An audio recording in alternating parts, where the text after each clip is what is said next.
Rajesh, you can connect your presentation and start. Yes, yes.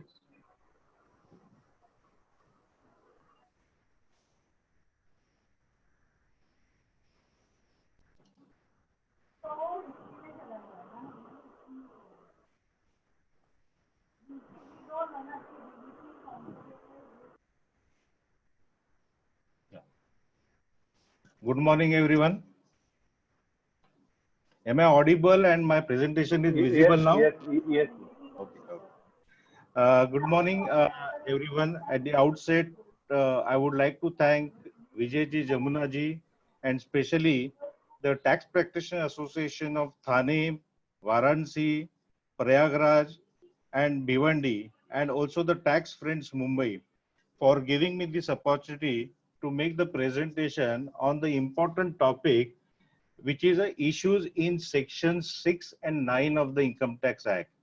I think everybody is aware that in India, since post 1991, post the when the economy has opened up, there a lot of investment has been made by non-resident in India.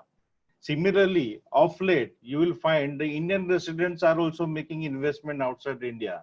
So there are the cross-border transactions, and we are going to touch upon certain important provisions of the Income Tax Act, Section 6, Section 9, and Section basically 5, which is basically the cornerstone of the taxation of a non-resident. So today's my presentation is basically divided into a certain slides, scope of total income, residential status, and certain case studies I have carried out because certain important amendment proposed in the Finance Act 2020, which has created lot of controversy and going to create lot of controversy. So we are going to touch upon some of them.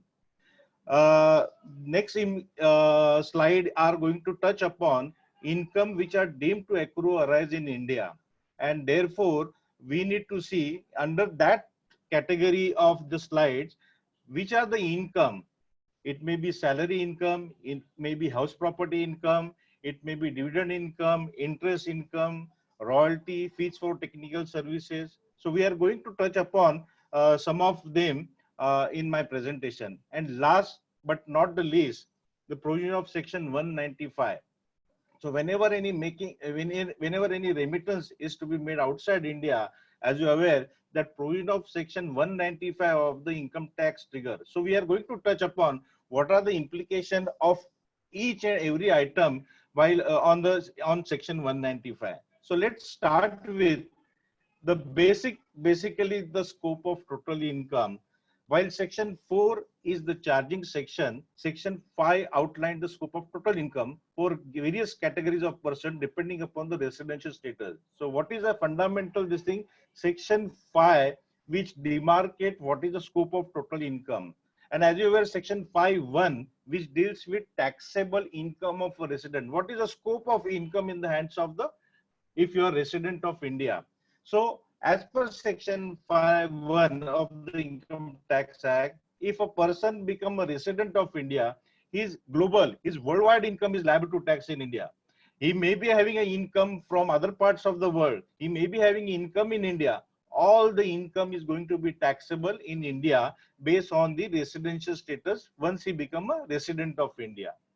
The next is a subsection 2 of Section 5, which deals specifically with the taxable income of a non-resident. I think this is a very important, and that's why we need to go through each part of Section 5(2). As per Section 5(2) of the Income Tax Act, income received or deemed to be received in India is liable to tax. I think this is very important as far as the non-resident is concerned, because it is our normal assumption or the presumption of the law is that once a person becomes a non-resident, if he received any income, any source of outside India, it is not taxable. Yes, this is correct. But whatever the income if you received in India, it is on receipt basis, it is taxable. And sometimes we miss this point that I will take up certain examples also in the subsequent slide where the issue come up whether the income should be taxed on receipt basis or income should be taxed on the source basis. So depending upon the each categories of the income, we need to deal in finer minute this provision of section. Second important limb of section 5.2 is income which accrues or arises in India. So as you are aware that we follow accrual system of accounting or the cash system of accounting. As far as the corporate is concerned, the accrual system of accounting is very compulsory. But in relation to the individual assessee or the partnership firm, where the accounting method is basically the option has been given to the assessee, either he follow a mercantile system of accounting or he can follow the cash basis of accounting. And third and important point which are going to take in the subsequent slide, that income which is deemed to accrue or arise in India. I think this is a section 5.2b, section 9, and this has been enumerated in section 9 specifically, but section 9 is nothing but the extension of section 5.2b. And we are going to touch upon, of course, in the each slide, you will find I have given certain case laws.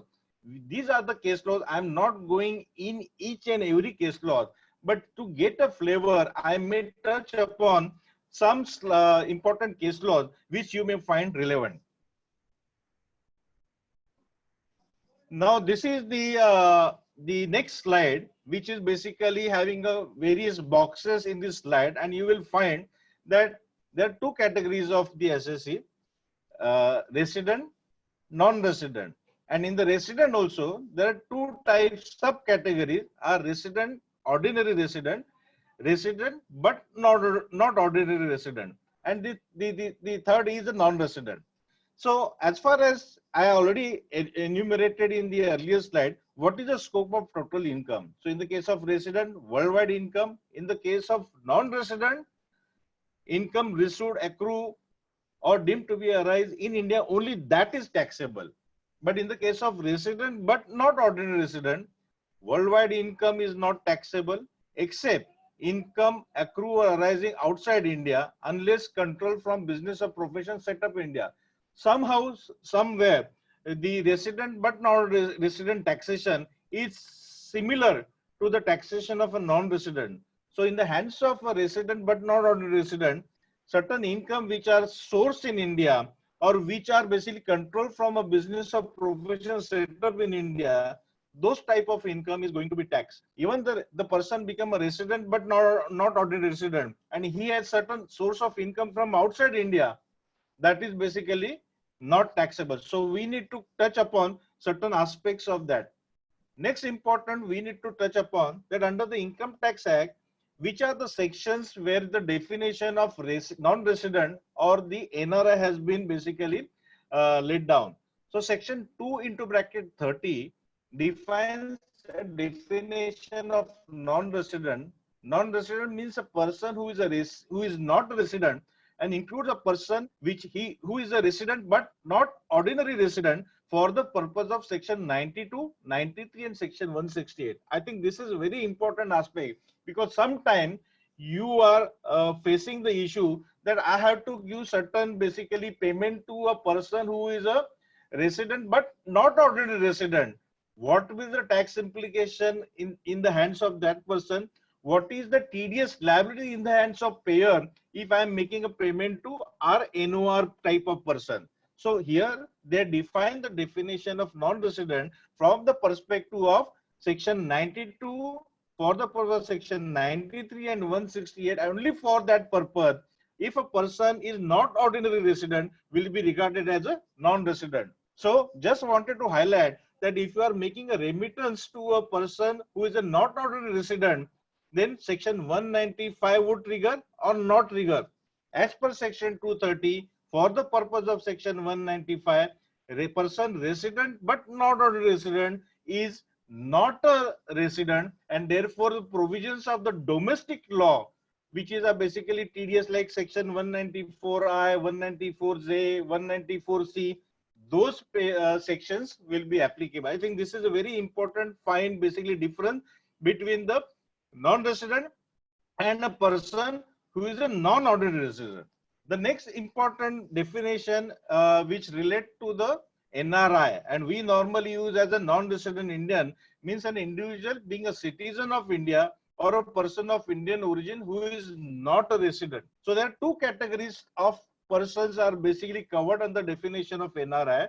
That means you are the citizen of India, you are holding a valid passport of India, but at this moment you are not staying in India, therefore you would be regarded as a non-resident Indian. There's second category of person, the person of the Indian origin. So it is possible that you are not a citizen of India, you are having a valid passport of a country outside India, but you were you were you are the basically children or grandchildren of a person who was a resident of India. So those type of category, so like that OCI or the person of Indian origin, they would be regarded as a non-resident Indian as far as they are the non-resident of India.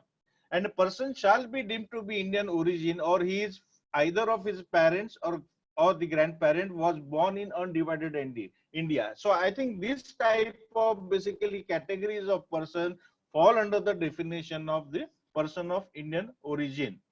Now, who can become a NRI? So from that perspective, we have seen the definition, but in practical situation, who can become a NRI? So they have defined an Indian citizen who stays abroad for the purpose of employment, for the purpose of carrying out business outside India, or for any purposes or circumstances, including the indefinite period of stay.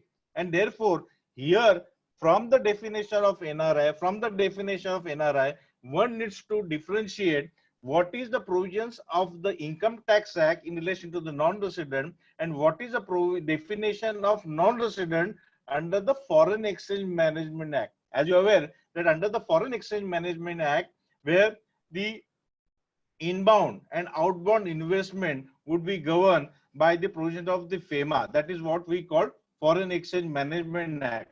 And from that perspective, we need to very careful that it is possible that you will become a resident of India, but for the purpose of Foreign Exchange Management Act, you are still a non-resident. And that basically we are going to touch upon when we are going to see the slide on the residential status on the case study. So that will make difference. The other important criteria, as I mentioned to you, that if you are on the if you are Indian citizen working abroad on certain assignment like UN, IMF, World Bank, those basically person can become considered as a NRI, or officials of the Indian government working abroad in the Indian consulate, those person also regarded as a NRI. Now let us see what the residential status for the purpose of Section 6. As you are aware, Section 6, so what we have seen in the past, Section 5, which basically demarcate the scope of total income depending upon the each residential status of that person. Now let's see what is the provision of Section 6, how the residential status would be determined based on the certain factors. So as we discussed that we have three categories of the SSE who are divided into ordinary resident, not ordinary resident, and the not resident. So these three type of categories of resident person can be basically determined based on certain factors, and we have laid down certain tests for that. So for example, in the case of individual, physical presence would determine whether that individual is a resident or non-resident in India. And the classical example, and in the first time in the history of the Income Tax Act, we are basically moving toward from physical presence test criteria to the citizenship criteria. As you're aware, in the Finance Act 2020, we call as a deemed resident. Those type of categories of SSEs will fall within the definition of resident based on the citizenship of that person. So this is the first time in the history of the Income Tax Act, the new concept that taxation of a person based on the citizenship has been basically laid down under the Income Tax Act. As far as the other type of SSEs like HUF, firm, association of person or other, where control and management of the affairs of that type of SSE would determine the residential status of that person.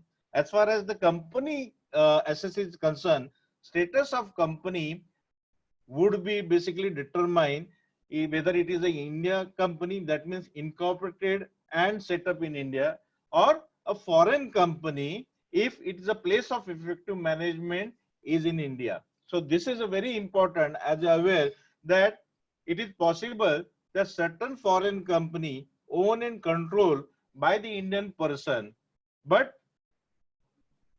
the company has been located outside India, incorporated in and outside India, but is owned and controlled from India, then in that case, the foreign company status become a resident of India. And once, as you are aware, that once a SSC become a resident, your worldwide income is liable to tax. And therefore, the place of effective management, and we have the concept of POEM, place place of effective management, that is called POEM. So in the POEM also we have under the Income Tax Act laid down what would trigger the POEM for the foreign company. And we have in the past also has advised couple of clients that in order to avoid the POEM exposure to the Indian SSC or to the foreign company, what precaution we need to consider. So this is the larger implication in relation to the foreign company. If it is held to be place of effective management of that company, foreign company in India, then the foreign company's global income is liable to tax in India. And you need to be aware that foreign company is liable to tax at the rate of 40% and not 30%. So this would happen that although a foreign company, but becoming a resident because of the place of effective management of that foreign company in India, but would be taxable at the rate of 40%. So this is basically differential factor between the Indian company which is incorporated in India and the foreign company which become a resident because of the place of effective management. I think this is going to be, that's why in order to start the practice in the non-resident taxation, I think section 5, section 6, section 9, section 90 and certain chapter 12A provisions are very important if one needs to go through the start the practice on the non-resident taxation. Then we are going to touch upon what are the basically the, we have seen what is the determination factor for the individual SSC, and we say that physical presence of that person would determine the residential status of that individual. And this is basically the gist of section 6.1, which was applicable from assessment year 2004-2005 till assessment year 2021 are depicted in this slide. So as you are aware, the basic condition is that once an individual be in India for more than 182 days in that relevant financial year, he become a resident of India, or he should be in India in that relevant financial year more than 60 days, or, and the second condition is and basically composite condition is that if he stay in India more than 365 days in earlier 4 financial years. So there are 2 categories to become a resident in the case of the individual, that if in the first category, if you stay more than 180 days in the particular financial year, you will become a resident of that of India. Second condition, which is that if you have been in India in earlier 4 years, and if your stay in India is more than 365 days, and this is a cumulative condition, and your stay in that financial year is more than 60 days, then you become a resident of India. So we'll see that if he fulfill the condition, he becomes the resident as per the right arrow. If he doesn't fulfill the condition, we need to see the second down arrow in the first box, is that you need to fulfill the condition of 60 days and more than 365 days out of 4 years. Even if you don't fulfill this condition, then you become a non-resident. If you fulfill this condition, you will become a resident. Now let us see on the right side of the box below the resident.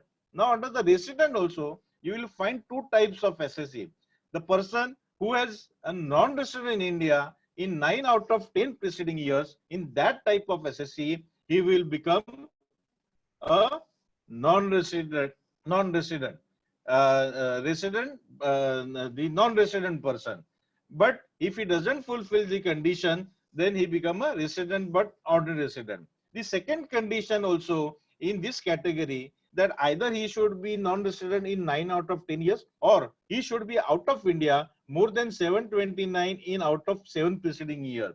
So if you not fulfill either of these condition, you become a resident but not a resident. But if you fulfill one of the conditions of the second category, you will become a resident but ordinary resident. Now come back to the first box about 182 days. The below that is the second box in relation to the two cumulative condition you have to satisfy. 60 days should be in that previous year and more than 365 days in earlier 4 years. Now I put a asterisk in relation to the 60 days. Now as per the explanation to section 1 of the provision of section 6, it is provided that 60 days will be extended to 182 days in the year in which citizen of India goes abroad for the purpose of employment of he is happened to be crew on the ship. Second category is that if a Indian citizen person or person of Indian origin who comes on a visit,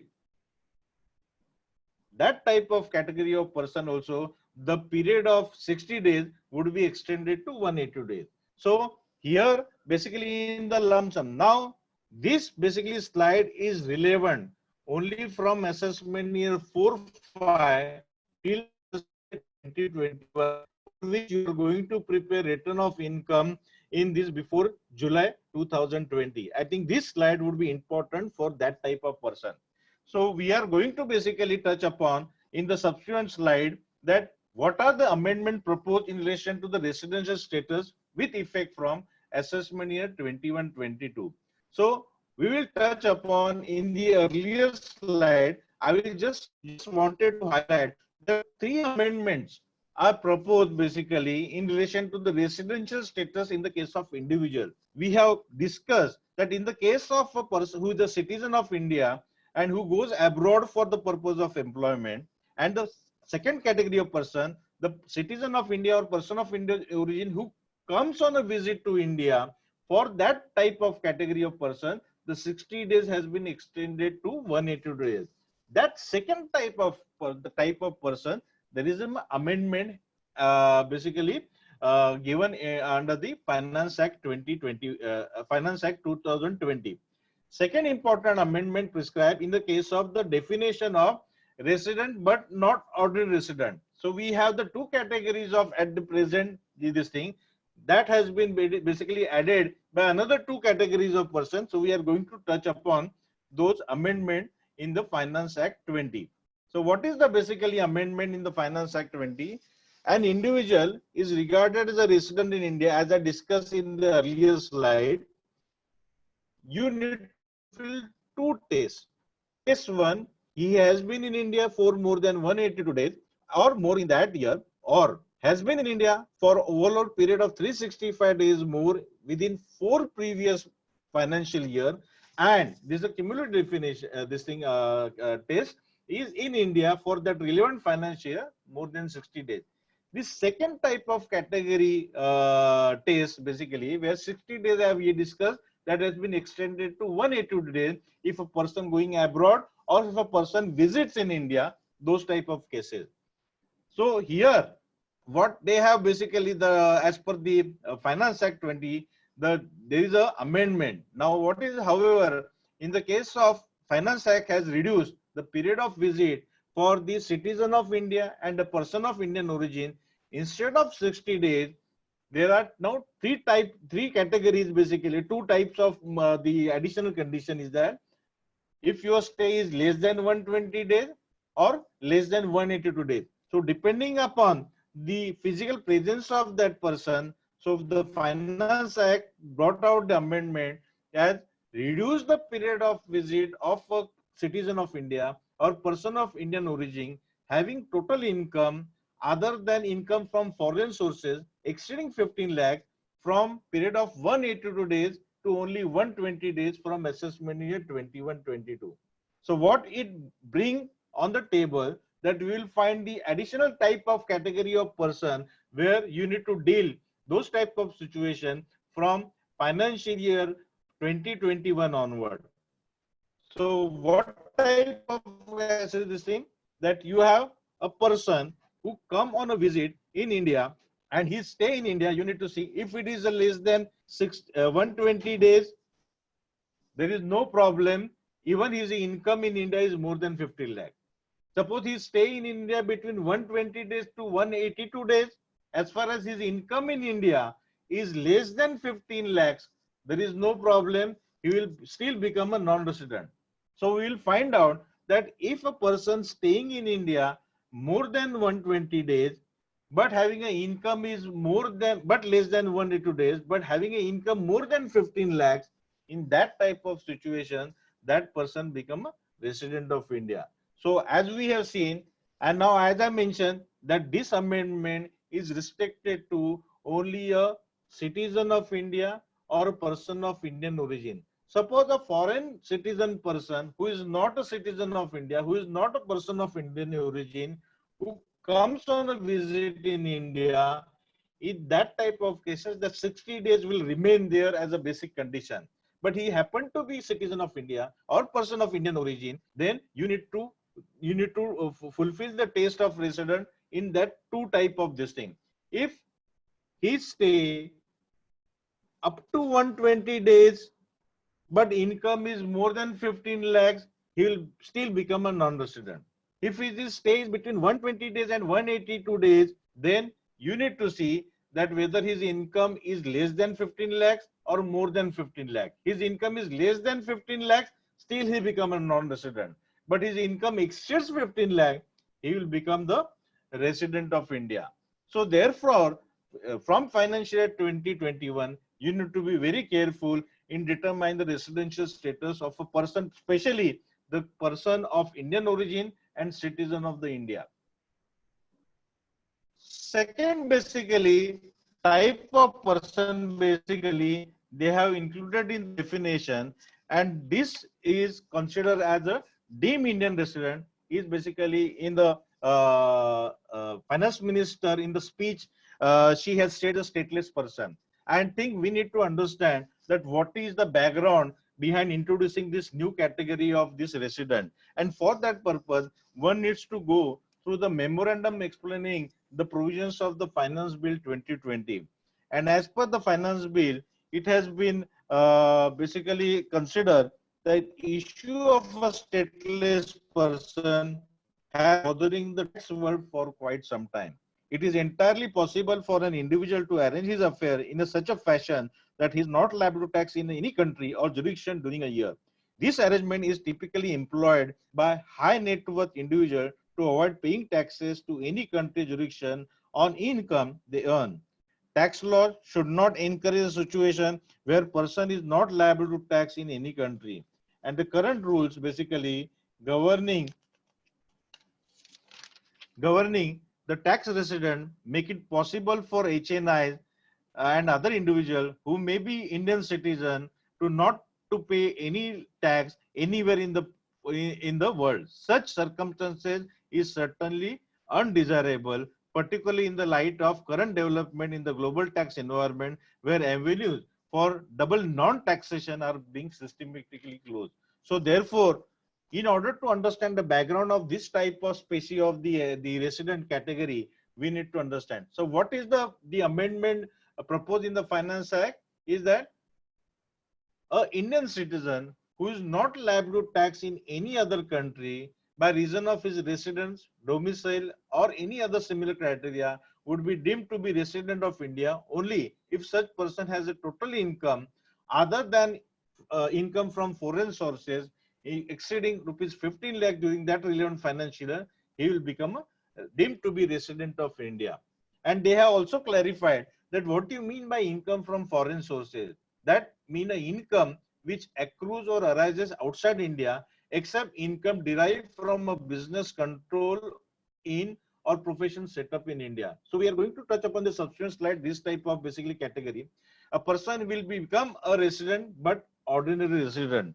And as you are aware, that after the finance minister laid down the budget on 1st February 2020, lot of Allah Gulla happened from the basically the Indian citizen who are basically settled down in Middle East for the purpose of the employment. And to clarify certain position, next day immediately CBDT has come out with the clarification that new provision which is proposed at point of time intended to include the tax net those Indian citizens who is not intended to include tax net those Indian citizens who are bona fide workers in other countries. In subsection of the media, the new provision is being interpreted to create an impression that those Indians who are bona fide workers in other countries, including Middle East, and who are not liable to tax in those countries will be taxed in India on the income that they have earned. I think this interpretation is not correct. I think this is a very, very important, basically, press release immediately issued by the CBDT to throw upon what are the confusion, ambiguities has basically arisen because of the amendment in the finance bill. And therefore, considering this background of this press release, that's why they brought this additional condition of 15 lakh from a sources in India. So, and they have excluded the income from the foreign sources from the purview of the definition of deemed Indian resident as well as the resident Indian, which we discussed in the earlier slide. So you will find that this is a press release basically further fine-tuned and brought out in the Income Tax Act. Two conditions you need to fulfill, that if a person arranging his affair who is a citizen of, who is a person Indian citizen, but he is not paying taxes in any other country because of reason of residence, domicile or any other similar criteria, will become a resident of India only if his income, Indian source of income, is more than 15 lakhs. So they have basically excluded within the scope of that person whatever the income he generates from outside India. Now, this basically the issue as far as the Indian citizens who are basically moving around in the part of the world and try to see that they not become a resident of India, they neither become a resident of those respective jurisdiction. So in this connection, we need to see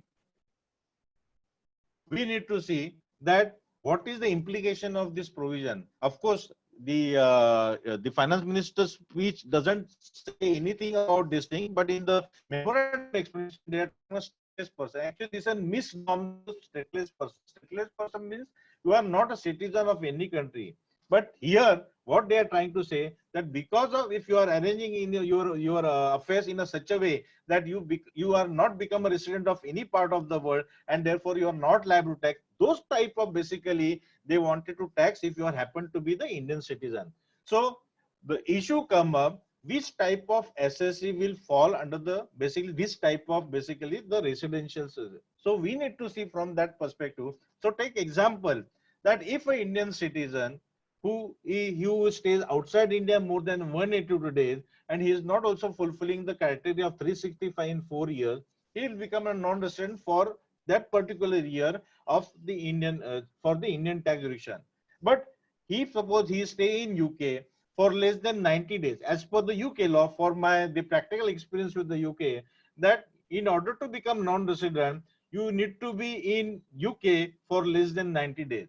Then what he will do, he will not stay in India more than 182 days, but he will go abroad and stay remaining more than 182 days in a such a way that he will not become a resident of those respective jurisdiction. In those cases, if he has an income more than 15 lakhs in India, those SSC become a resident of India. But here saving grace is that your foreign source of income is not liable. So ultimately, what we need to see that what basically objective we have basically achieved out of the amendment proposed in the Finance Act 2020. According to me, no objective has been achieved in the because of this amendment. Because today, as you are aware, that if you are filing a return of a non-resident Indian person in India, you are offering the income which is sourced in India in his return of income. What is the income he earn abroad from the employment, from the business, and never we are offering for tax in India. So what basically purpose we are going to achieve by adding one more category, God knows. But let us see, because if you see, and before, if you see the all the events which has taken place from the finance bill till today, I believe personally that we have just created more confusion, not only amongst the tax professional, but also in the minds of the SSE. So from that perspective, I'm saying that even prior to this amendment, we were offering the non-residents income which is sourced in India in their return of income, and we were never offering their foreign source of income. So basically, ultimately, we come back to the square one, that what objective we have achieved by adding this one more category. Uh, Again, we need to see from the interpretation of the phrase liable to tax. If you see, the deemed Indian resident is liable, is not liable to tax in any country. So we have classical, basically the judicial pronouncement. In the case of Azadi Bachao Andolan, you must be having this same famous Supreme Court case, and there is an authority for advance ruling in the case of Mohsin Rafiq. I think MA Rafiq case is very important, and there basically the issue came up in the case of Azadi Bachao Andolan, the all FIs who are made investment in India, all the FIs basically made investment through setting up a basically company in the Mauritius. And as you are aware, at that point of time, India was having a favorable jurisdiction, the tax treaty with the Mauritius. If you are if you are resident of a Mauritius and making investment in India, whatever the capital gain derived by a resident of Mauritius was not liable to tax in India. It was liable to tax only in Mauritius. Thereafter, in the case of the M.A. Rafiq, the facts were there. This Mr. M.A. Rafiq was a partner in PK. He was a chartered accountant, and he was basically a part in the partnership firm with the chartered accountant firm in the UAE. And he has certain source of income in India by way of making investment. The issue came up for the consideration that whether, because in the Mauritius, because of India Mauritius treaty, the Mauritius resident was not liable to tax in India. Similarly, in the case of M.A. Rafiq case, being basically resided in UAE, he was not liable to tax in UAE, as well as he is not liable to tax in India in relation to his foreign source of income. In that situation, the interpretation happened in the case of liable to tax. The phrase liable to tax has been interpreted to mean person who is subject to tax by the taxation law of that state because of the nexus between him and that state. And if you see the Azadi Bachao Andolan, they have distinguished between liable to taxation is a legal situation where the payment of tax is a fiscal fact. So it is, so in order to interpret the word liable to tax means is liable to tax legally, but payment of tax would not determine, is not a condition for the liable to tax. So in the UAE tax law, the tax is there as per the UAE taxation, but it is not imposed on certain category, on individual and certain categories of business SSE who's having basically the only business which is liable to tax in UAE is the oil company and banking company. Other type of business are not liable to tax. So similarly, individuals are not liable to tax in UAE. So in that context, they define the liability to tax means of legal situation where the payment of tax is a fiscal fact. So there is a law is there in UAE, but not required the SSE to pay the tax. That doesn't mean that he is not liable to tax. So from that perspective, we need to see that if your client or the SSE who become a dim Indian resident as per this additional category of the resident SSE, we need to be very careful in interpreting whether he is liable to tax in any part of the world, whether he is liable to tax in India.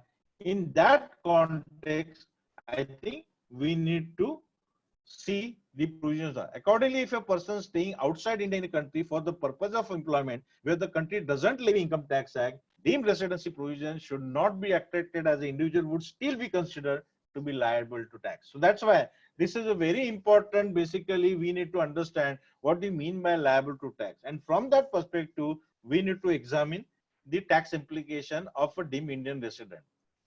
Residential status of individual and HUF. I think this is a very another important factor.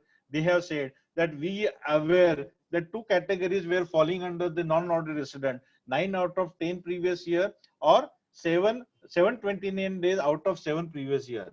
So there is no change in the basically these two categories of the non-resident Indian, but two more categories they have added in the definition of section 6.6 is that we have seen if a citizen of India or person of Indian origin having more than 15 lakhs income and he stays in India between 120 or 182 days, he become a resident person. But for that financial year, he'll fall within the definition of a resident, but not a resident. I think you don't have to worry even that situation also, because the income which you earn from the foreign source outside India has been excluded. The second category has been added in the definition of RANOR is that stateless person who become a basically resident, deemed resident, because he is not paying taxes any part of the world. That type of SSE also not to be worried, because his foreign source of income is excluded from the purview of the taxation even for the purpose of RNOR. So from that perspective, one will just surprise this thing amazed that what purpose basically we have achieved after making this amendment in section 6. This consequence we have said that once you become resident, your global income will be liable tax. You're required to file your return of income. You're required to disclose your assets which are invested outside India. Transfer pricing, if it is a related party transaction, Black Money Act will be applicable, and certain provisions of withholding tax would also applicable if those payments are fall under the definition of the TDS provision.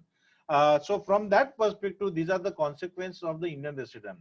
So we are going to touch upon certain case study. The case study one I'm going to touch upon, which clarify what do you mean by the amendment which has proposed in the Finance Act. So take situation one, and a contract technician who is not a citizen of India or person of Indian origin visited India for financial year 2021 and stays in India for more than 190 days in that financial year. He has visited and stay in India more than 450 days in previous 4 years. What will be his residential status in financial year 2021? As per the definition of section 6.1, if you apply test 1, since he stays more than 182 days in that financial year, he become a resident.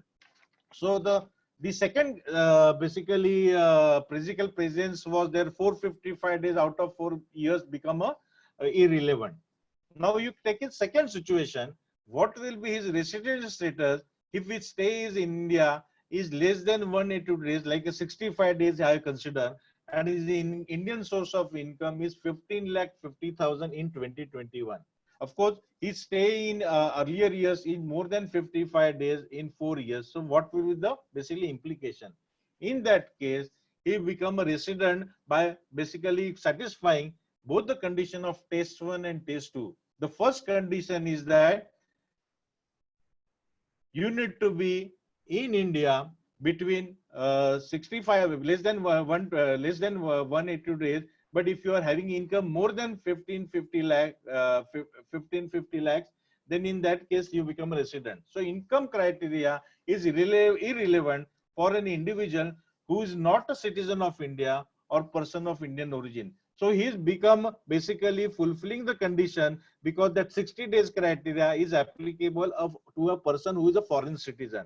So if he stay more than 60 days in that financial year and basically staying more than 365 days in last 4 years, he become a resident. But for that category of income, whether you have income less than 15 lakhs or more than 15 lakhs, it is irrelevant.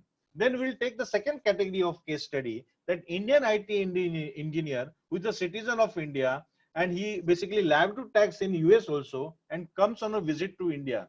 So I basically depicted basically here the various types of basically SSE who depending upon the number of days of that person in India. So take a first example. that number of visit days in India in financial year 2021, if it is a 155 days, whether minimum 365 days stay is satisfied in previous 4 years, we have considered yes or no. So first category, his stay is in India in that financial year 2021 is 155 days. His earlier 365 days basically stay in last 4 years basically is more than 365 days, fulfilling the second test condition. And we need to see what is the income of that person source in India. If his income is more than 15 lakhs, his stay is less than, is around 155 days. His earlier 365 days criteria is fulfilling. His Indian source of income is more than 15 lakh. He will become a resident of India. But since he is become a resident because of this the amended provision, he will become a resident, but not ordinary resident. So only Indian source income will be liable to tax. Now take the second example where his stays remain 155 days. He is fulfilling the 365 days in earlier 4 years condition, but he is not fulfilling the condition is more than 15 lakhs Indian source of income. In that case, he will still become a non-resident because his stay in India is less than 180 days and his income in India is less than 15 lakh, and therefore he will become a non-resident, and accordingly he will be liable to tax only in the case of his Indian source of income. Whatever the income he earned from the foreign source of income is not liable to tax. Now take the third example where he stays in India 155 days. The first condition basically, second condition of 365 out of 4 years he is not fulfilling. Then we need to see whether this income criteria whether fulfill or not, because he is basically neither fulfilling any of the condition of test 1 and test 2. The income criteria become not relevant, and therefore he will still enjoy the non-resident this status for that financial year. Now the fourth basically example we have taken, that he is in India around 185 days. 365 days criteria is not relevant because he is fulfilling the first test criteria, because his stay in India is more than 182 days. Therefore, the second test is not required. Second important third is that this 15 lakhs monetary value of the Indian source of income is not also relevant, because by fulfilling the test 1 criteria, he become a resident of India. Then we need to see whether he is an ordinary resident or not ordinary resident. Depending upon that 9 out of 10 previous year or 729 out of 7 previous year, you need to then fulfill the condition. He fulfills the condition, then he become a resident, ordinary resident. If he doesn't fulfill the condition, then he become a non-ordinary resident. In that situation also, his foreign source of income will not be liable to tax. So this is basically various combination I have tried to summarize in this presentation. Next case study in relation to deemed residency, the stateless person, are basically covered in this slide. Consider an Indian citizen having a stay in India more than 50 days, and he is not liable to tax in any other country by reason of his desired residency or any criteria, and his Indian source of income are divided more than 15 lakhs and less than 15 lakhs. So what will be the situation? So take first example situation is the first this thing, his income in India is more than 15 lakh. In that situation, we need to see whether he will be liable to tax in India or not. So citizen of having stayed in India for 15 days. So normally this type of person become a non-resident, but he will become a resident because of this deemed residency this thing on the basis that he is an Indian citizen, liable to tax, he is not liable to tax any other country, and his income in India is more than 15 lakh, and therefore he become a deemed resident. Now take the second situation where income is less than 15 lakhs. That type of situation, deemed residential provision will not be applicable because his stay in India is around 50 days and his income is also less than 15 lakhs. So those type of basically person. So very important fine and to this thing is that even if you become a even if your income is more than 15 lakhs, as far as if you maintain his stay in India less than 120 days, I think he should not be worried if he is a Indian citizen. But if his income is more than 15 lakhs, in that case, he will become a resident because his stay is between 120 and 182 days. Once he become more than 182 days, definitely become resident. So I generally, this thing, my belief is that even a person become a deemed resident as per this the test as per amended by the Finance Act, nothing to worry, because that type of person, foreign source of income will never be taxable in India. And from that perspective, we need to see what is the tax implication from financial 2021. Now, impact of, now we need to see there are two types of basically in explanation 1 to section 6, that one, a person going abroad for the purpose of employment, or basically who are in the, who are the seafarer on the, who are the crew on the ship. So what will happen? So explanation 1 to section 6(1) is basically the existing provision is that any seafarer who is an Indian citizen leave India in previous year as a crew member of an Indian ship for the purpose of employment outside India shall consider as a non-resident if he fulfills the both the tests, more than 182 days and the end of 365 days out of 4 days. He fulfills the 182 days criteria in the previous year, then he will become resident. If he doesn't fulfill the criteria, he will become a non-resident. And there is a specific circular in relation to this type of, and how, and we have one more, this is notification, how you calculate his number of days physical presence outside India. So they given certain this thing that if the ship is moving from Indian port to any port outside India, the number of days outside India shall be counted from the sign on the date enter in the continuous discharge certificate of the seafarer till the date of sign of enter. So these have mechanism has been basically. So we need to see when the seafarer is coming to India for spending time with the family and his stay is less than 182 days, we need to see whether he will become a non-resident. Yes, if we stay in India on a visit less than 182 days, he still enjoy the status of a non-resident. Now we will see what is the case studies basically in relation to the seafarer, and we have seen in the earlier slide whether amendment in Finance Act 2020 will have any repercussion in the case of seafarer, that less than 120 days or more than 120 days but less than 182 days.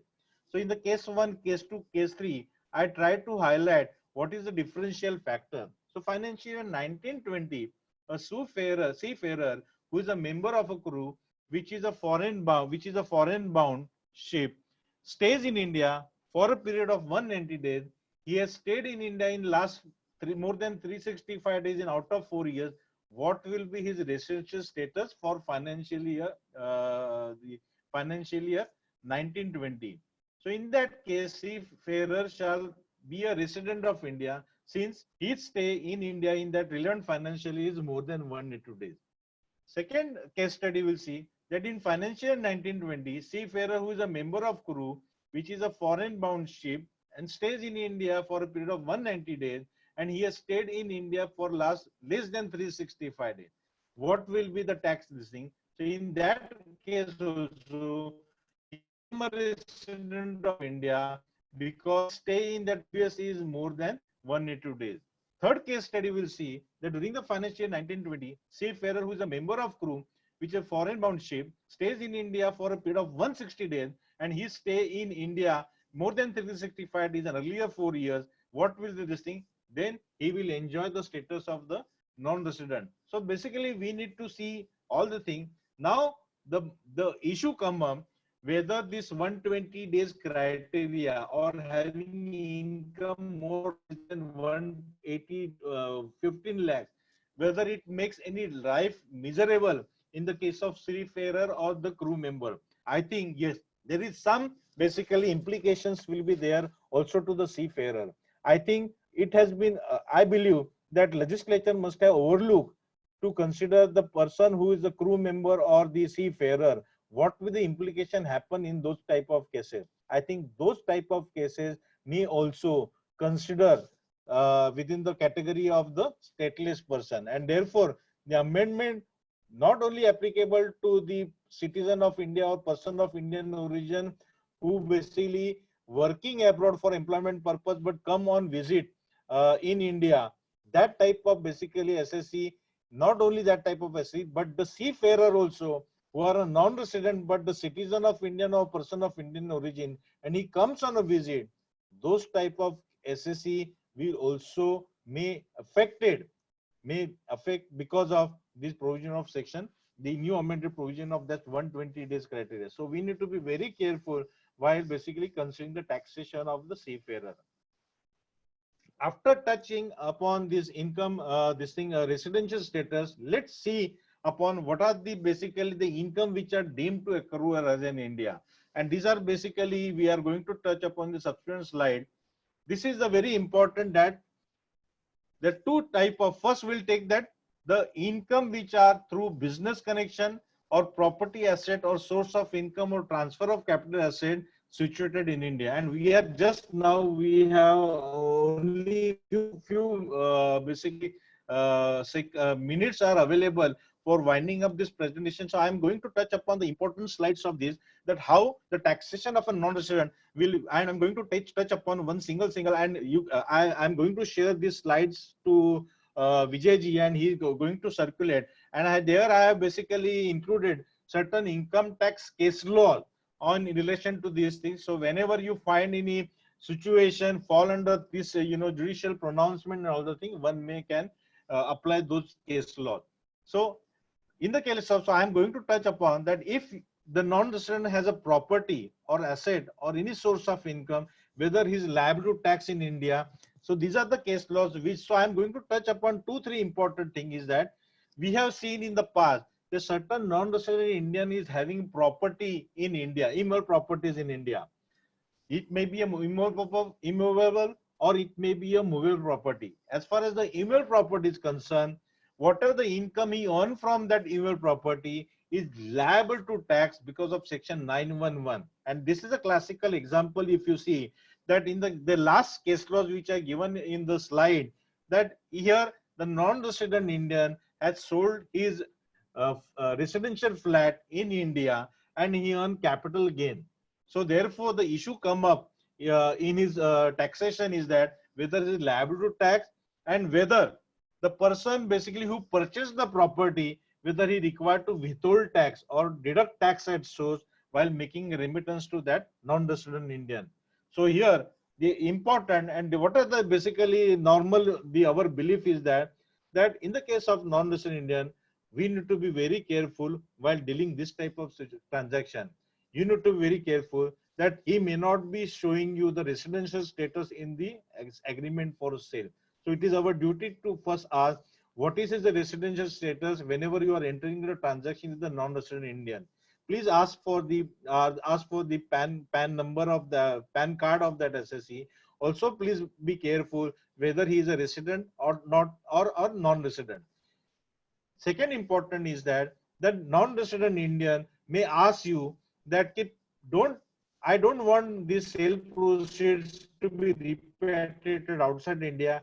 Please deposit this amount in my Indian account, bank account in India. In those cases, I think we need to be very careful. Even the sale proceeds are basically getting credited in India, still the provisions of section 195 would trigger. I think this is very important, that in order to trigger section 195, the remittance is not a criteria. Remittance to the non-resident is a criteria. So as far as you are making payment to a non-resident, whether in India or outside India, this is going to be taxable in India. And this is a classical example.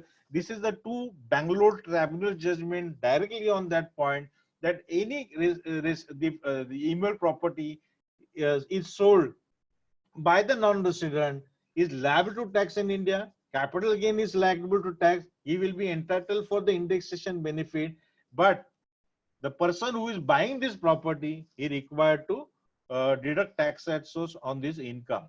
Then we are going to touch upon the next this thing. They normally happen in the case of offshore supplier purchase of equipment and machinery. We have seen that certain our SSCs, clients, corporate SSCs are importing the goods from outside India, whether the export, basically the proceeds on account of import whether liable to tax in India or not. And as you're aware that normally the banks are basically not insist for the 15 CB form while making a remittance outside India. So even if they insist that the form 15 CB required, I think these are the certain case laws which throws upon the taxation of a offshore supply, whether liable to tax in India. If a person non-resident and he is supplying the goods to an Indian customer, in that case, we need to see where the delivery is happening. If the delivery is happening on free on board outside India, the income accrues to that non-resident for the supply of machinery still not liable to tax. The other important, there is an explanation 1 to section 911 that even if it is income in the hands of non-resident is liable to tax, it will be liable to tax to the extent of the activity or the operation of that non-resident person carried out in India. Second important, salary. I am going to spend some time on this taxation of salary. Is that you will find that you have certain clients who are the non-resident Indian but working abroad for the purpose of employment. Now, in that case, section 912, which covers the taxation of salary, and it is that salary earned in India if the salary payable for services rendered in India, or rest period or leave period salary which is basically given to that person become a taxable in India. So two important conditions to taxable that salary is that relevant place is that place of accrual income is the place where the services are rendered. If the services are rendered outside India by that non-resident, then that salary will not be liable to tax. But if the services are rendered in India, even he is a non-resident, it would be liable to tax in India. So as an employer, under section 192, while determining the taxation of non-resident, one need to be very careful where the services, what is the situs of the service rendered by that non-resident. So these are the couple of basically case law, basically which I dealt upon that. So I will just take 2-3 examples that if it possible, the Indian software company deploys his employee who is an Indian citizen in the offshore basically center outside India. What will the taxation of that person if he earns salary from the Indian company? The 2-3 things.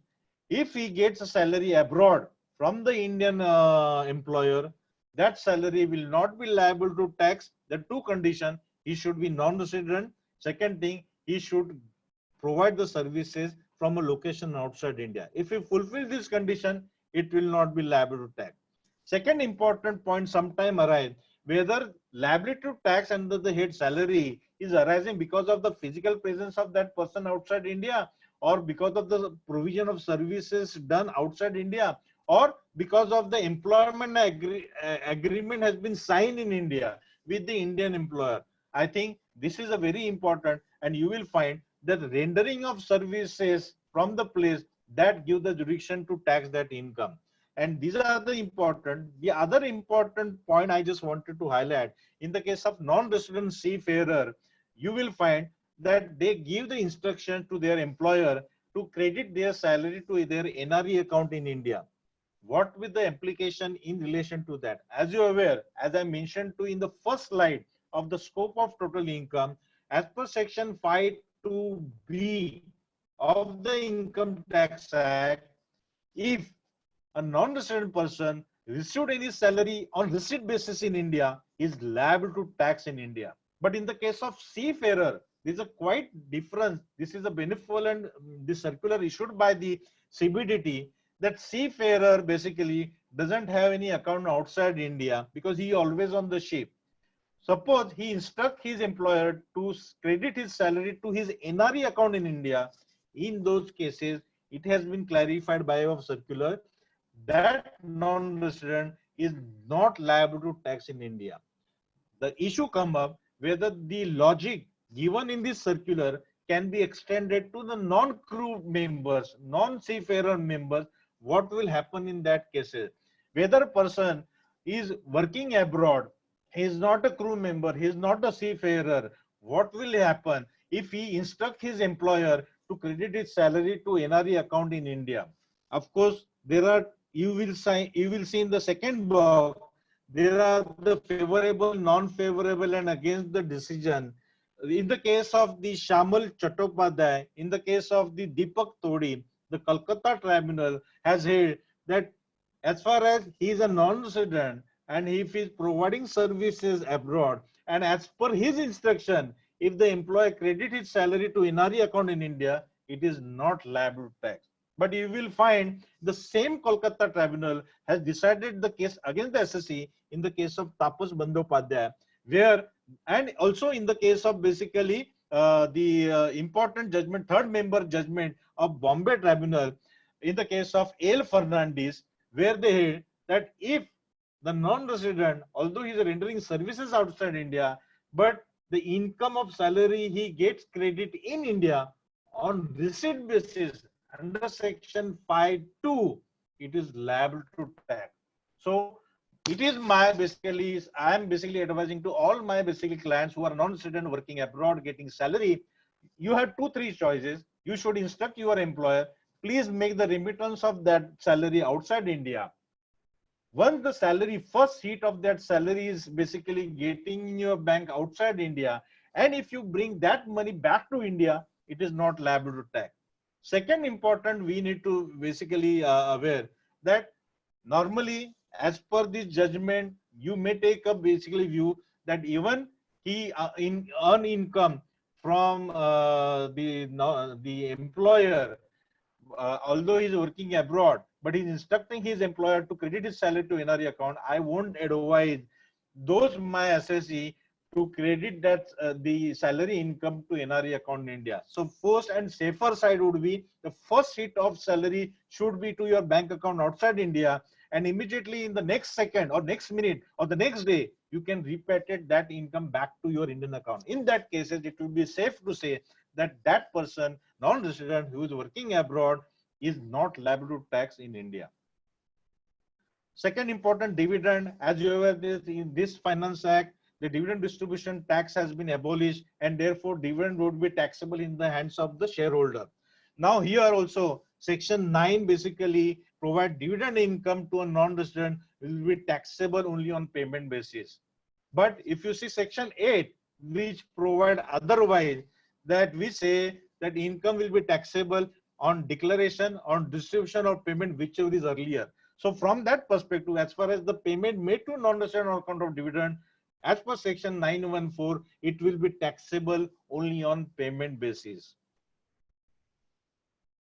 Interest, royalty, fees for technical services, are you aware that in order to tax this type of income, basically section 916, 917 and 915, which it basically deals with, and this is section is basically source rule taxation, whether that foreign company or foreign SSE who has basically provided services in India or who charge a royalty to the Indian customer, or basically who earn interest from the funding he has made to the Indian customer, whether liable to tax in India.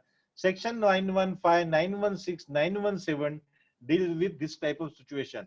And this, the jurisdiction basically, the section 917, as you are aware, section 91 has been brought to basically in the amendment in the law from assessment in 1970, 70, 78. That point of time, this has been challenged in the court of law around the jurisdiction of the basic validity of this provision. And this has been upheld in the case of Supreme Court, in the case of Electronics Corporation, and which emphasize as far as the non-resident is getting income from any sources in India, it will be subject to tax in India, and they upheld this ruling. If you happen to read the Kanga Palkiwala commentary, where he has basically very nicely basically he has explained in the case of basically that there has to be territorial nexus of that non-resident while rendering services while earning income in India. If he doesn't have any territorial nexus, he should not get tax in India. And the classical Supreme Court judgment which throws upon certain light to establish the territorial nexus in the case of Ishikawa Jamia Harima judgment, that in order to establish territorial nexus, the services had to be rendered in India as well as utilized in India. Then only you can establish a territorial nexus. Then only fees for technical services would be liable to tax. Now, in order to overrule this judgment, this amendment happened in by Finance Act 2007, and it has clarified basically that as far as the services have been rendered in India, if that non-resident, whether his services rendered in India, whether he is a permanent establishment in India or not, as far as India is making payment to that person, it is deemed to accrue arise in that person. This has been again challenged in the case of Karnataka High Court in the case of Jindal Thermal Tower.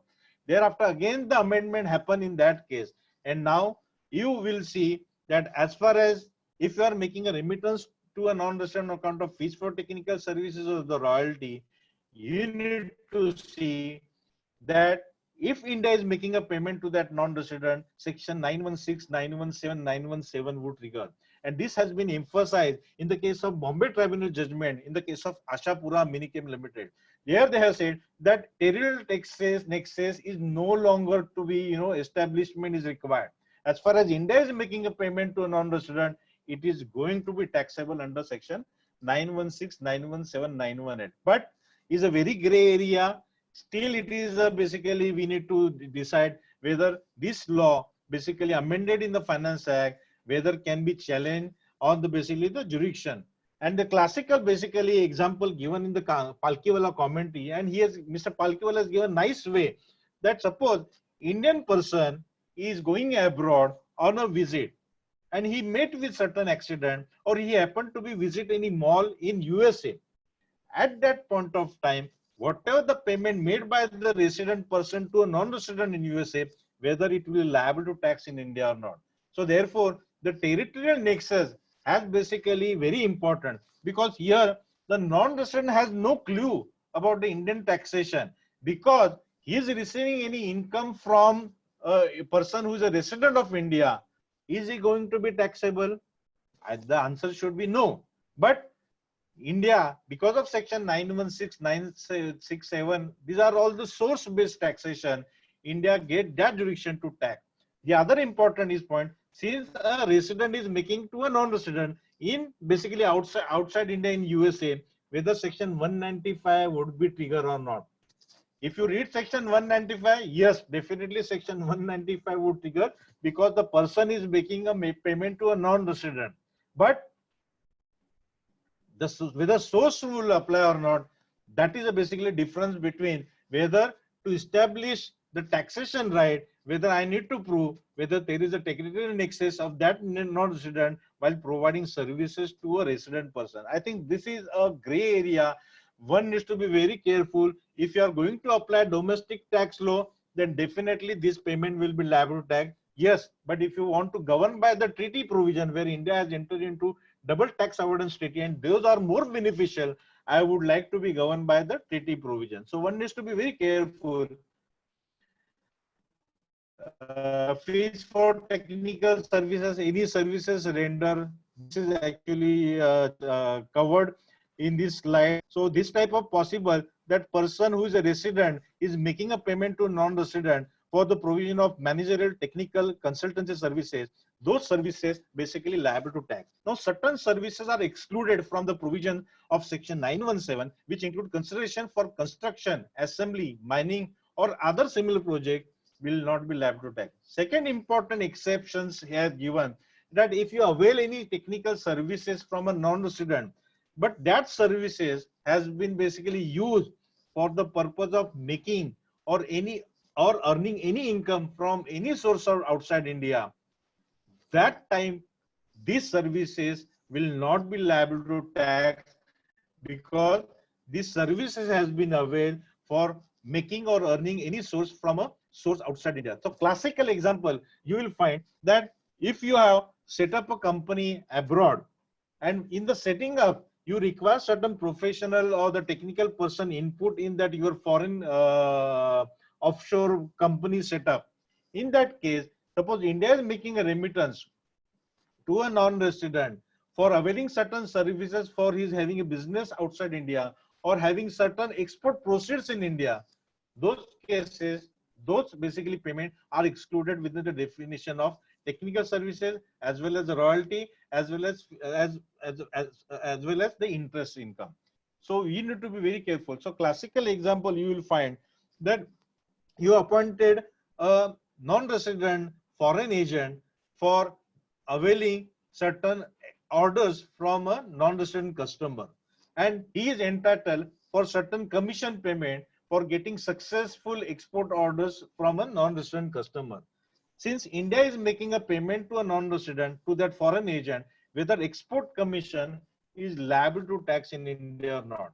So if you want to taste the export commission within the definition of fees for technical services, one may argue that this service was first of all provided outside India. So if you go by the territorial nexus, should not be taxed in India. But if at all it is going to be taxed in India, one need to see the fees for technical services.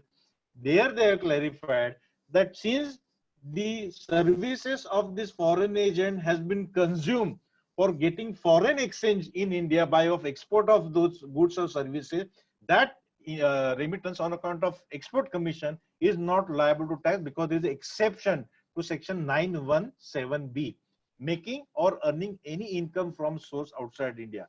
So I touch upon certain case laws also.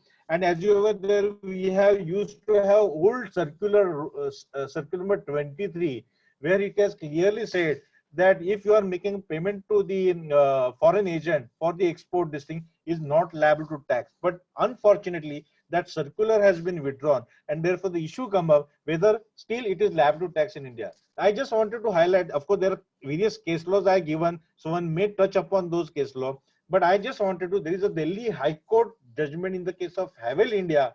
That judgment is only against the SEC so far, where they held that export proceeds are basically emanated from a person situated outside India, do not consider source of income from outside India. So here, the case was Athavale has exported certain goods outside India through a foreign agent, and foreign agent was basically entitled to earn certain income. So here, they said that making or earning source of income outside India is not export, but the source is that since you have manufactured the goods in India and then you are exported, your source of income is situated in India, and therefore the exception to 917 will not be applicable. This is the only judgment of Delhi High Court which is against the SEC. Otherwise, the rest of all the judgment, and including circular number 23, which unfortunately withdrawn, which throws upon, as far as the foreign agent has, if he render the services outside India, and if you are running a foreign convertible foreign exchange from his services, it is not liable to tax in India. There are all these commissions running. You can just read through judgment. These are, because this judgment very useful when you are using Form 15CB certificate. From that perspective, this judgment, we should rely upon those judgment while issuing Form 15CB. These are all favorable judgment. The same logic will also applicable in the case of royalty. Now royalty also, all type of basically payment of royalty, license fee, if you are making payment to the patent fee, model fee, design fee, fees for design and drawings, if any copyright, if you are basically buying scientific work or any knowledge, drawing, design, everything get covered under the definition of royalty. So one needs to be very careful. The difference between the Indian law definition of royalty and if you compare with the treaty provision, the fine distinction is that under the Indian law, all type of transfer, all or any right are covered under the definition of the royalty definition. But in the case of the treaty, the definition of royalty basically taxable if you are transferring only rights. If you are basically transferring outright sale, if you are basically doing those type of transactions are not covered on the definition of the treaty definition of royalty. But under the domestic tax law, even outright assignment of license will also get covered under the definition. This is the fine difference. One needs to be very careful. These are the basically decisions which I have tried to cover, that if you are paying database subscription charges, whether taxable as a royalty, not taxable. If you are basically database subscribing, it is a royalty. If you are purchasing the know-how, if it is outright sale, certain judgment they throw upon that outright sale is not fall in the definition of 917, it falls under the definition of capital gain, and therefore it will be taxable as a capital gain, but not as a royalty. If you are subscribing in foreign magazine or online database, whether liable to tax. These are the basically examples with the jurisdiction pronouncement I tried to cover. Any software payment you are making, whether you are making payment for copyrighted article or use of copyright. There are certain judgment which have find basically made a difference with the payment between the copyrighted article and basically payment for the use of copyrighted article. So if you are making a payment for use of copyrighted article, then it is not liable to tax. But if you are making payment to use of copyright, then it is liable to tax. So we need to be very careful to determine whether you are making payment for the use of copyrighted article or whether you are making a payment for the use of copyright. Now, copyrighted articles may be in the form of off-the-shelf software or whether books, because you are not basically paying for the use of copyright. You are basically purchasing the copyrighted article. In that type of cases, it should not fall within the definition of the royalty. Interest also, if you borrow any fund from the non-resident, if he enjoys the interest income, that is also liable to tax, and their withholding tax provision would be applicable. Now here, the important point is the difference between the DTA provision and the Income Tax Act. As per section 90 into bracket 2, if the non-resident find provisions of the treaty or the provisions of the Income Tax Act is more beneficial, he is allowed to be governed by the respect to those sections. So section 90 into bracket 2 is very important. In order to claim treaty benefit, you require to have tax residency certificate. So that's why you are asking for form 10F and all the things. So you require to get that tax residency certificate.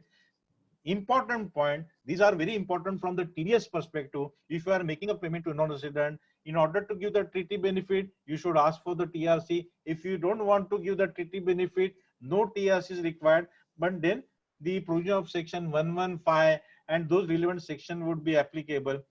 With effect from 1st April 2020, one more angle we need to see. That, as you are aware, that India has applied certain BEPS, base erosion profit shifting, basically the initiative taken by G20 country along with the OECD.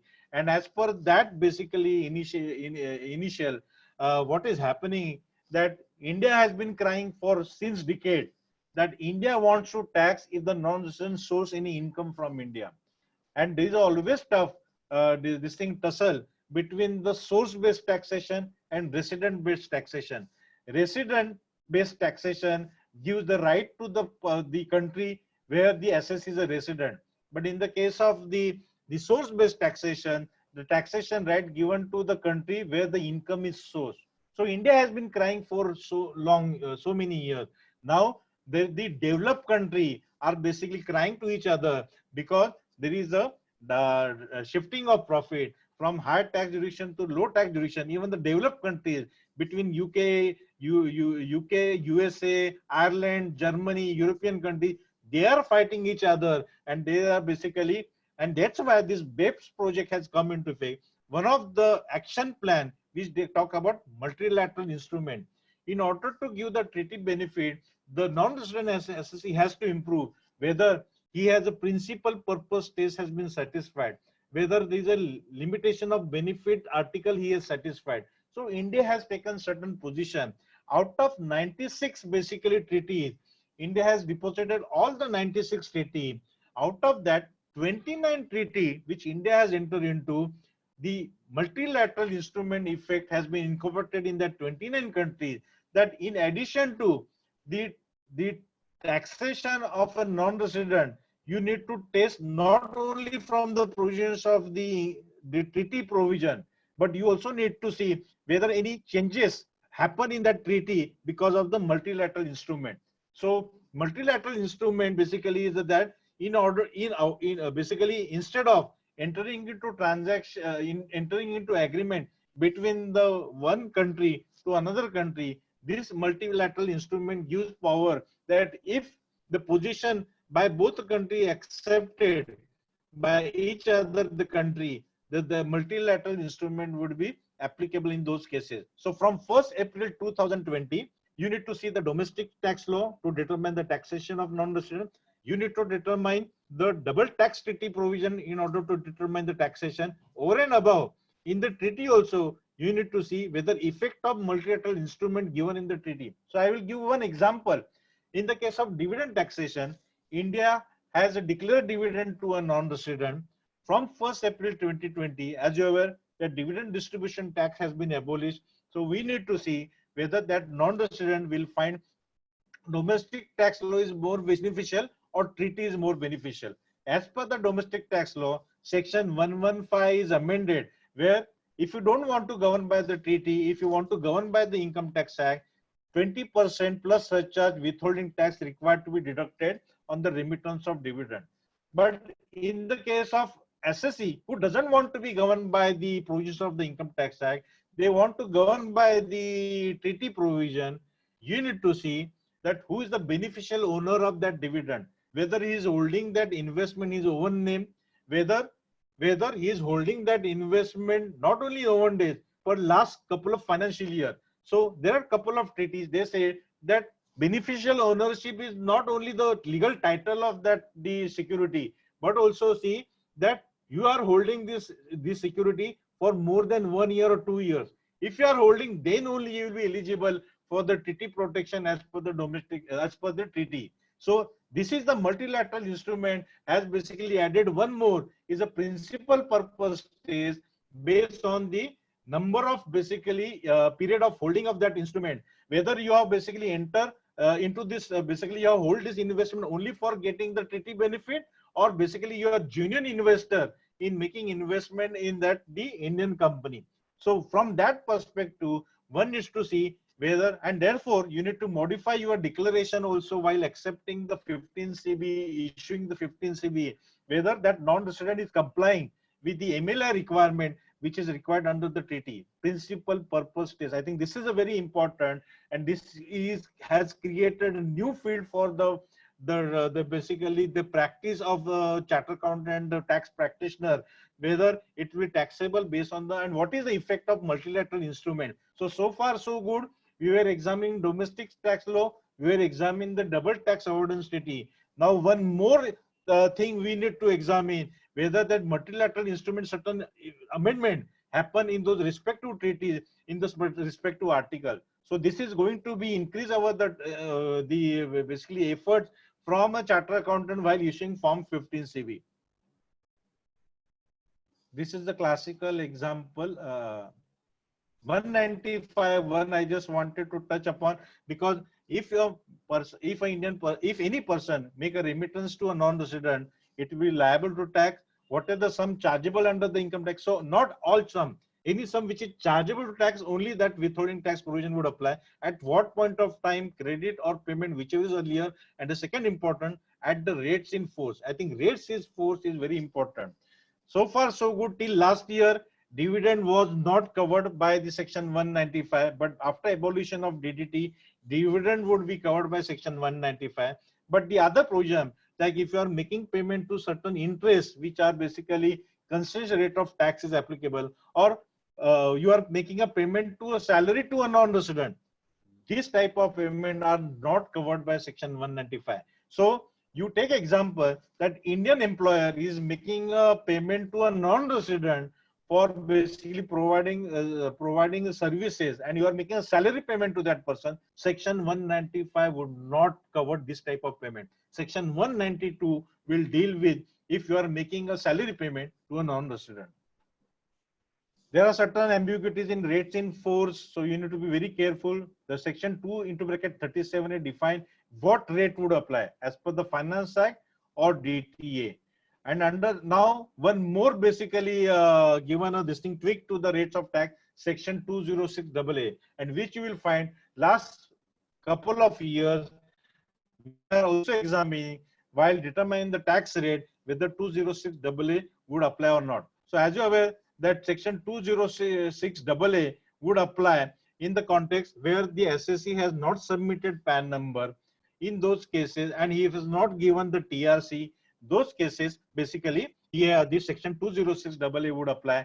20% is the maximum margin rate is applicable. In that, you don't have to include surcharge and education.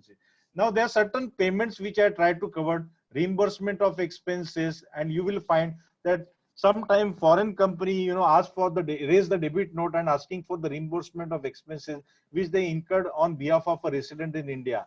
And if the resident wants to make a remittance of the reimbursement of expenses, Normally, it should not liable to tax because it's a pure reimbursement. It is supported by back-to-back invoices, and there is no profit element is involved in that reimbursement of expenses. In those cases, it is possible to argue that reimbursement of expenses is not liable to tax. So these are the cases this thing covered. Just I wanted to highlight that last two case laws in the case of Cochin refinery, where the issue came up for the consideration to the High Court that foreign technician has come down in India and provided services to the Indian company. As per the arrangement, the the lodging and boarding of that company, the non-resident was entitled for the reimbursement. So here, two types of payment made by the Indian person: one account of the technical services, and second on account of the reimbursement of the lodging and boarding expenses.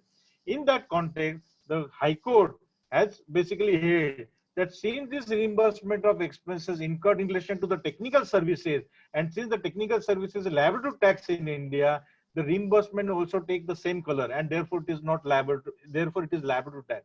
So one needs to be very careful whether we should add this reimbursement expense in the same invoice, or we should add two separate invoices. Depending upon the facts of the case, depending upon the matter, we need to basically advise the client whether this reimbursement is taxable or not taxable. But generally, if there is no profit element is involved, if reimbursement is cost to cost basis and supporting evidences are there, back to back invoices are there, in that case, various judgment has said that there is no income and therefore it is not taxable.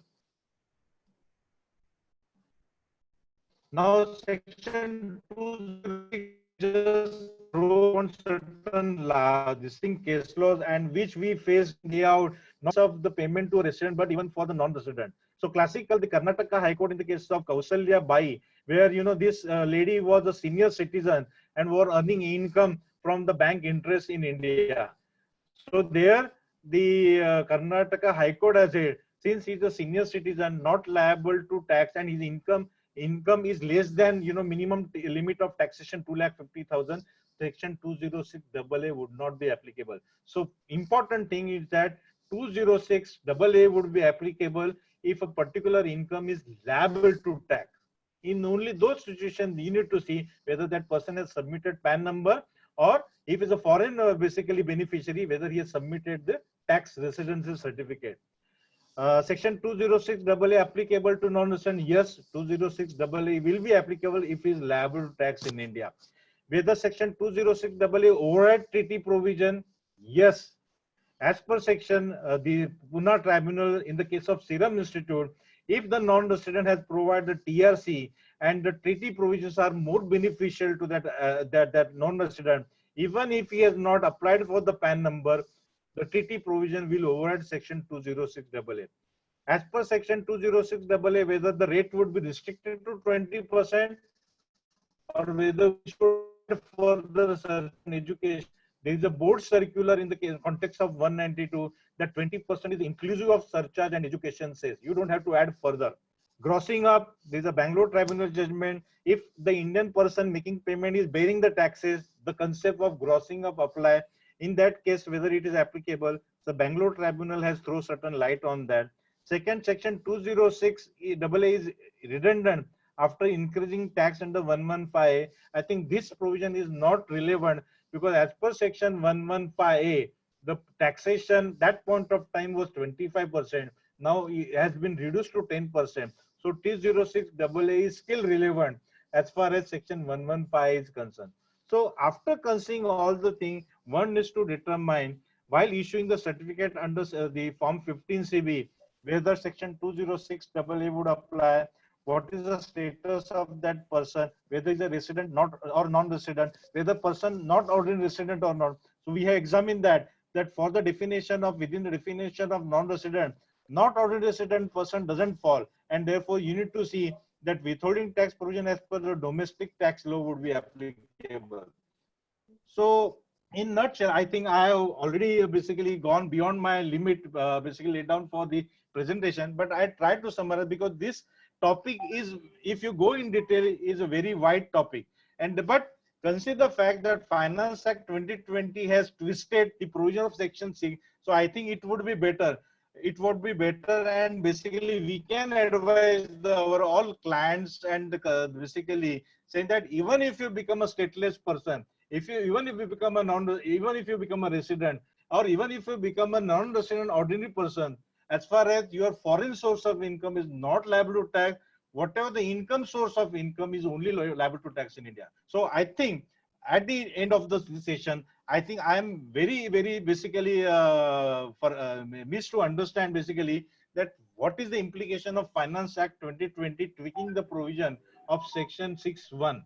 So this is very going to be, and I think this presentation slide definitely help you and your client also to understanding what are the amended provision as per the Finance Act 2020.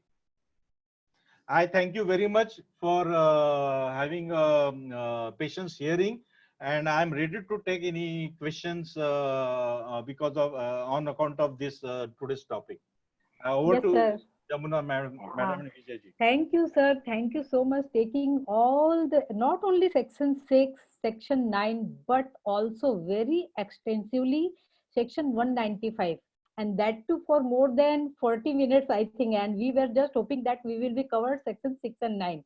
And you also guided us for preparing 15 CV. That is very important for day-to-day practice, especially in metro city, Pune, Thane and all, I think. In Yeah. Varanasi, I am hardly getting such cases, but you people are going to be benefited a lot. And so, no doubt I will take up the queries, but I think your presentation and illustrations are already with all the answers, and it is wonderful. And thank you for providing it to all of us. Now, I will read some queries. अमृत ये नहीं आ रहा है chat. Please, 1 second, chat में जाना.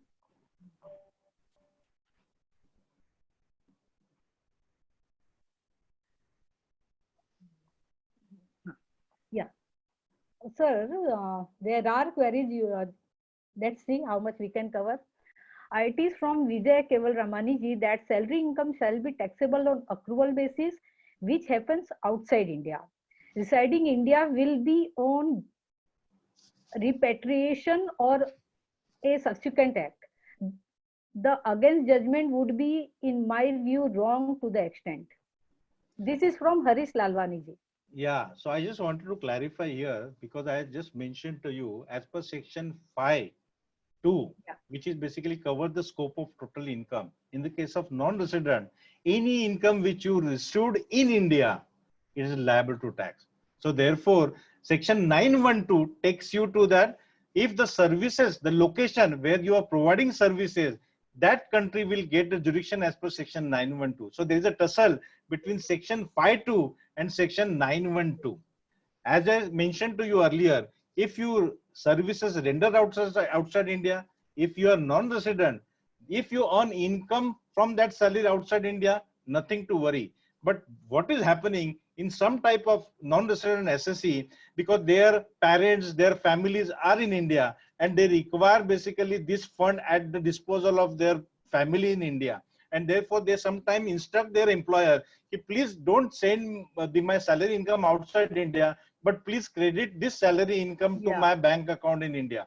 In those cases, basically, as I mentioned, if you ask my this thing personally, that will be a taxable event for that non-resident. If the first hit of that salary income is happening in the Indian bank account, it is liable to tax in India. But yes, there are 2-3 case laws which are, they say that service, the citation of the location of rendering services is important rather than where you will get your salary income. So we need to be very careful while giving instruction to your employer. But from the safer side, I would advise, please instruct your employer to credit that salary or remit that salary from to any your bank account outside India. Yeah. That will be the always safer proposition. Sir, you had already covered this, but thank you for again guiding us. Sir, again query from Harish Lalwani only. Wanted to know if charging tax based on citizenship is permissible in our constitution. As of now, for taxation, we have limited this to business connection with India. Yeah, I think this is a very valid question you raised, Lalwani. And this is, as told you, that this is the first time in the history of the income tax where we are going to tax based on the citizenship, not on the basis of physical presence of that person in India. And therefore, these are very true that in order to challenge, we need to see the what is the constitution of India. And that's why the territorial nexus or citizenship only in the part of the world, two countries which I find where they give right to the taxation based on the citizenship. One is the US, and there is a one more country, European, in the African country, where they give the taxation right to that respective country based on the citizenship. So you have raised a valid question. I think the days will come to know whether this provision or amended provision will be challenged in the court of law. Thank you, sir. Next is from Bharat Patel. Indian parent private limited company having a subsidiary in US, UK, having further subsidiary second tier in UAE, having POEM in India. Whether all subsidiary at first tier and second tier will be Indian resident company or foreign company. Yeah, I think I think for that you need to run one more session on I the know. place of effective management. But I will just give off the cuff this thing answers to this, that if you are fulfilling certain conditions of the poem. Now, what is the condition of poem? Is controlled and owned by a person resident in India. So even it is a company incorporated outside India, but if control and managed from India, so here you need to exclude the business, the active income or passive income of that the foreign company. If that foreign company has an active income more than 50%, then you don't have to worry. There is a second important is that the CBDT has prescribed that there is a monetary limit for the application of the poem. If the turnover of that foreign company is less than 50 crore, poem is not an issue for the poem would not be triggered. But as I mentioned, if that company you set up outside India and earning a passive source of income through downstream subsidy by way of interest, by way of royalty, in that cases you need to test whether poem would trigger or not. So I think there are certain basically conditions you need to basically satisfied in order to trigger poem. But yes, as I mentioned to you, if you are 100% control from India, if all the important judgments of that foreign company is taken while person is resident in India, if the board meeting of that company is also happening in India, in those cases, important basically strategic decisions are also taken by the Indian resident. In that cases, there are highly chances that poem would be triggered. So you need to be very careful.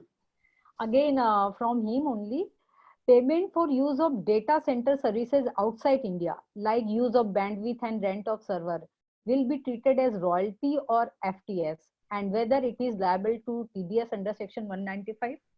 I covered some of the judicial pronouncement. One of the this thing judicial pronouncement, hosting of website, whether hosting of website, whether it will be liable to tax or not. As per that judgment, hosting of website is not liable to tax.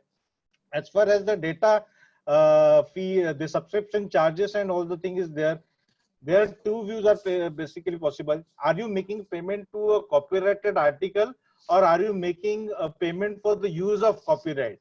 If you are making a payment for the use of copyrighted article, doesn't fall in the definition of royalty. If you are making payment to use of copyright, it falls within the definition of royalty. Second important, I touch upon certain payment you have made to the software license fee. That software license fee also would be liable to tax in India, because the right to use of software has been granted by non-resident to you. And since you are making, Indian resident person is making a payment to that non-resident, the taxation will lie with the Indian tax jurisdiction. Sir, next is from Chandrakant Marathe. Since resident has quoted a plethora of citation, I request Mr. Rajesh sir to circulate his paper on tab so that all the members. It will be Yeah, we have it. circulated. Yeah, we have it. Our next question is Lal from Lal Hirachandani. Indian citizen working Hiranandani ji, Indian citizen working abroad UAE for a period of 6 months and then getting break for 2 months.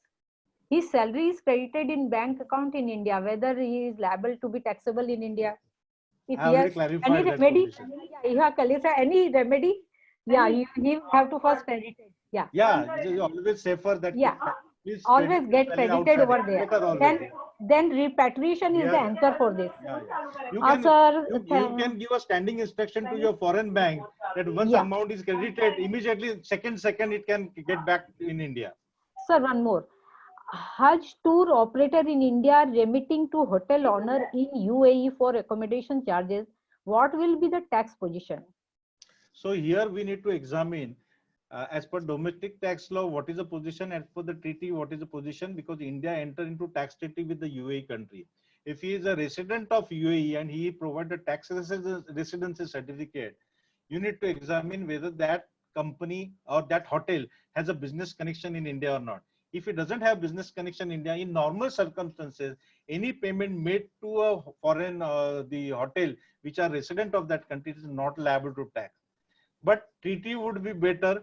India, the other important point is that you are making a payment for the use of the immovable property, and therefore we need to see whether the royalty definition will applicable, not applicable. But in generally most of the cases, if you are making a payment for the foreign hotels, that are not liable to tax in India. Okay, sir. One more query I can see. Fees it is from Vijayji. Fees for services paid by company here in India to company in Singapore for services provided abroad. Whether any TDS will be applicable under Section 195. This is also I covered in my this thing. You need to see whether it's taxable in India as per the domestic tax law. Yes, as per section 917, if the fees for technical or consultancy or manager services provided by non-resident is liable to tax.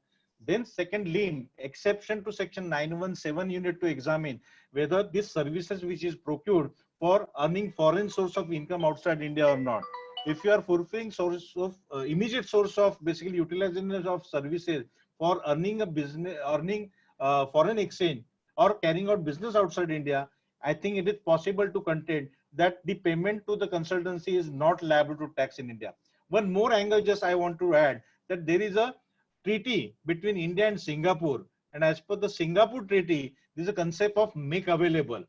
All the fees for technical services doesn't give rise to the definition of fees for technical services unless and until recipient of services are basically getting or the non-resident making available all the knowledge to the recipient, then only it is liable to tax.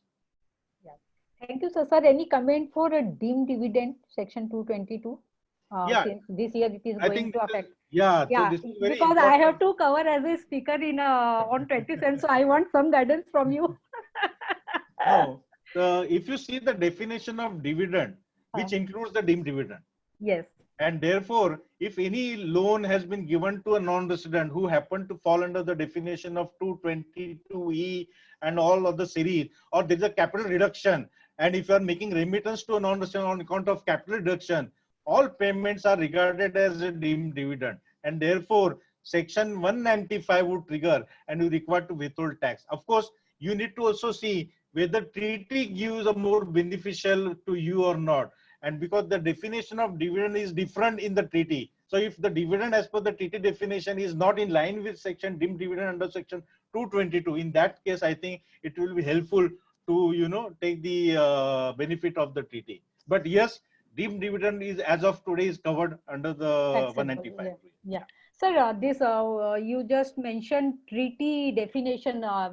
Is it in your presentation? Is there, No, it is or I not. will get it? Yeah, because what is happening that my scope of today's I presentation know, is sir. section 9. Yeah, But you are kind yeah, enough to take this 195 and 15 CB, but just for our knowledge, I wanted to know whether yeah. So where if you can I? see, Yeah, so there is any link Article you? 11, Article 11 of the each treaty which Hmm. deal with the taxation of dividend income, and Okay. there they have clearly defined what you mean by dividend.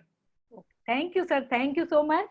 And it was One, wonderful beyond words. I know I have no words to express our gratitude to you, and hope you to see you again in some other seminars all over India. Where, sir, we also expect you in Varanasi someday in future in physical form.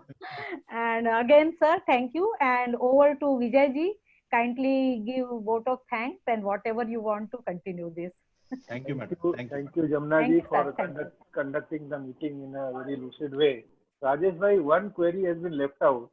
I think payment of membership fees abroad, will it attract provisions of 190? But what type of membership fee we need to see? Any member, maybe Aisha membership fee or whatever. Yeah, so those type of membership we need to see whether it is a basically facility has been given by that non-resident, or basically you are being a member of that the organization. So depending upon facts of the each case, normally the membership fee, if is not paid for any on account of services rendered by that non-resident to you, or it is a just normal this is a standard fee they charge to all whosoever become member. In that cases, my view is that that is not liable to tax if that organization doesn't have permanent establishment or business connection in India. Thank you, Rajesh bhai, for a lucid and detailed presentation. Friends, the presentation will be shared. Before going further, I would request our past president Sunil Koshalani ji to propose a vote of thanks. Mr. Rajesh, it was a wonderful presentation by you. And as Ms. Jamna said, you are required to be attend physically, then only the purpose of ours will be solved. This was a wonderful presentation by you. Thank you very much for being with us. Thank you very much. No, it's my pleasure, and I Thank will you. appeal all people that stay home and take care of your Yes. You too, Yes. sir. Thank you. Yes. Thank you.